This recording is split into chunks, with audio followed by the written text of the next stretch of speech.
Okay, so I've been, wanting to do this for a really long time. I've always been a little nervous thinking about talking to a camera. It just seems really weird, you know? Like, I feel like I could really give the community something to, talk about with, the world. My name is Brandon Balloway, and I am a film lover, a book lover. Also, I really like animals. Probably really want to know that too, do you? But yeah, just really, I feel like I have some interesting insight on life, and also it'll be coffee with Brandon time.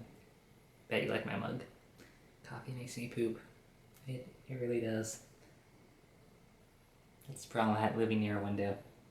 Always, always have to look outside at all the people walking by. But it happens. But yeah, I recently actually became a film major. This past year, I was an English major my freshman year in college. Then my second year in college, I was a creative writing major. I was a creative writing major for maybe a few years at that point because I had this really wonderful poetry professor. Well, it was poetry analysis. He's kind of a dick.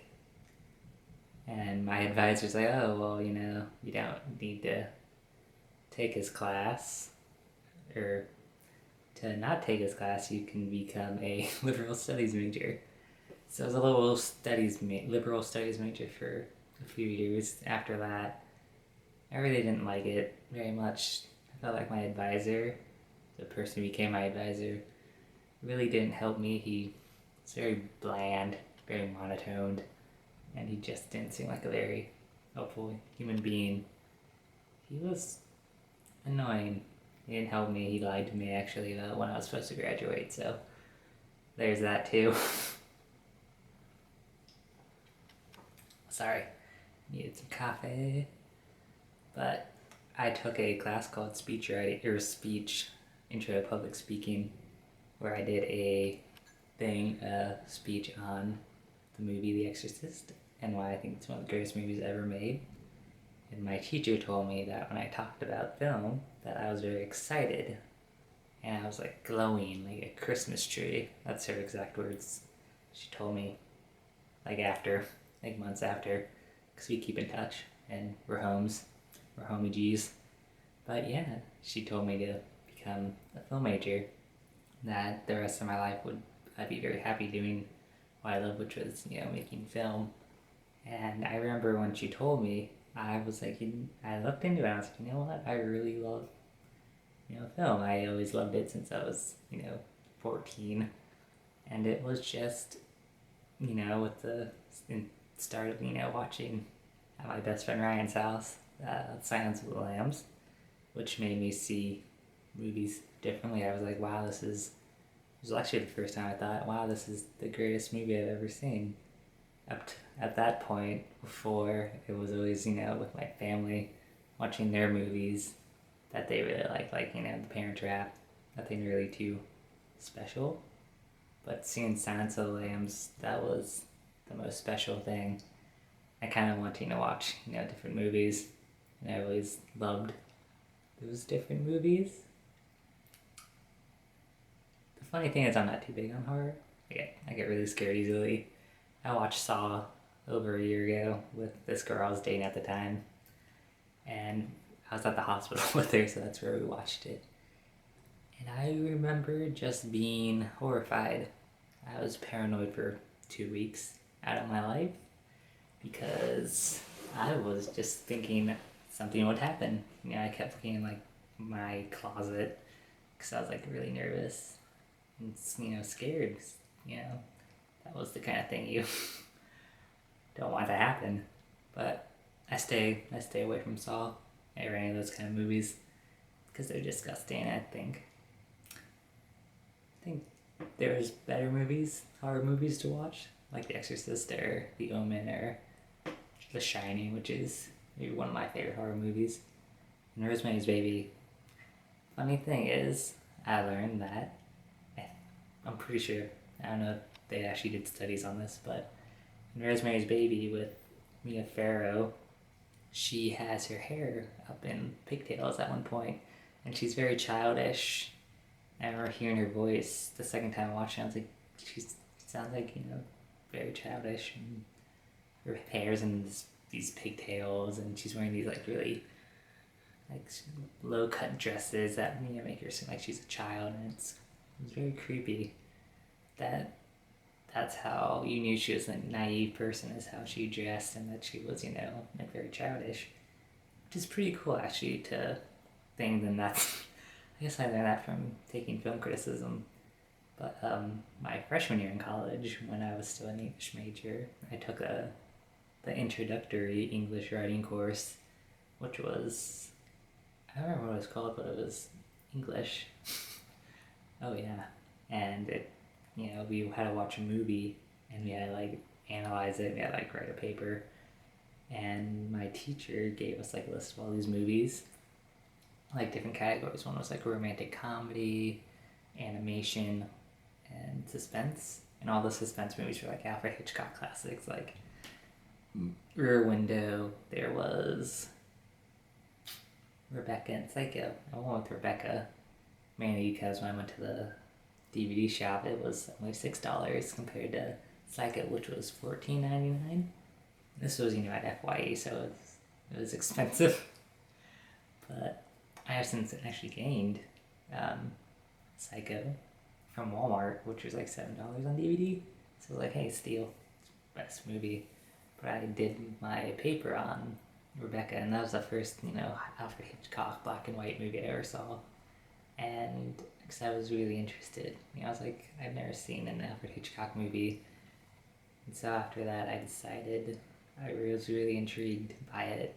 I was like, I really want to watch more classic movies. And after that, I saw Psycho, which I fell in love with, because it's such a fantastic movie. It's so cool. And I guess not cool in the typical sense. He's not, James Dean, Norman Bates, but he's still a pretty great character. It's a very amazing movie. It's so well done. Well, Alfred Hitchcock was the master. And that's what my film professor always says, that he's the master. But it's just really amazing to just see that movie. And it's still really effective after all these years.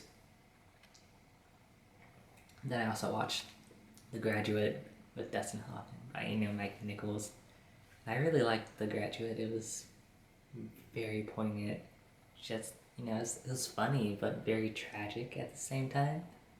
And I still see it I still watch it every once in a while, because it's such a fantastic movie to sit through. And I guess it hasn't aged that well, but it's been 50 years. 50 years it's been out, and you kind of don't have to be aged that well to still be considered a classic. Well, I guess you do. Well, they still say Forrest Gump's a classic, even though I love Forrest Gump, but they say it didn't age that well. I think it did. Pulp Fiction aged extremely well, which I actually have a poster of. Let me show you. See my beautiful Uma Thurman poster. Oh yeah, she's sexy. Sexy lady. But there's some movies that aged really well and some that didn't.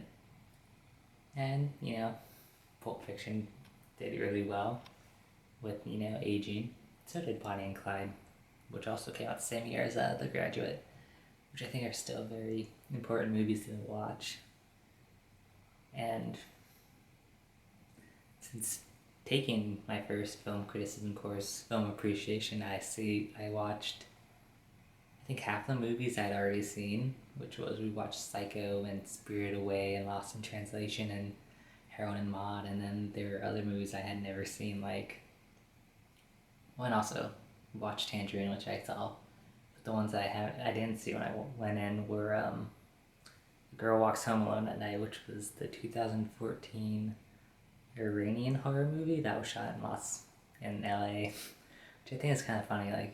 We're a foreign movie, but we were shot in the States. That's That's kind of funny in my opinion, but you know, I guess that's my sense of humor. But which I love that movie. Oh my god, it was so beautiful to just sit there and watch it. And it's like you don't really see a whole lot of beautiful horror movies, but this one was just so elegantly shot, and it was just such a wonderful thing just to witness. And it's like, well, you know, keep watching it. You know, I saw Modern Times, the Charlie Chaplin movie, Do the Right Thing, that Spike Lee movie, which was really, really great. I love that movie too. It was so. I also had to write a paper on it, so it was just so cool to watch that movie and also to watch Singing in the Rain, which was a classic. Which I also, when I saw La La Land, which I was like reminded of Singing in the Rain, kind of in a way, a very updated version of Singing in the Rain. But not to bore you with too many facts, I will also Coffee with Brandon Time will be talking about movies and books and other things like life topics, stuff like that to, interest you. And just maybe you'll see more of this mug. This mug is right here. It's beautiful. But, I will check in with you guys later. Bye bye.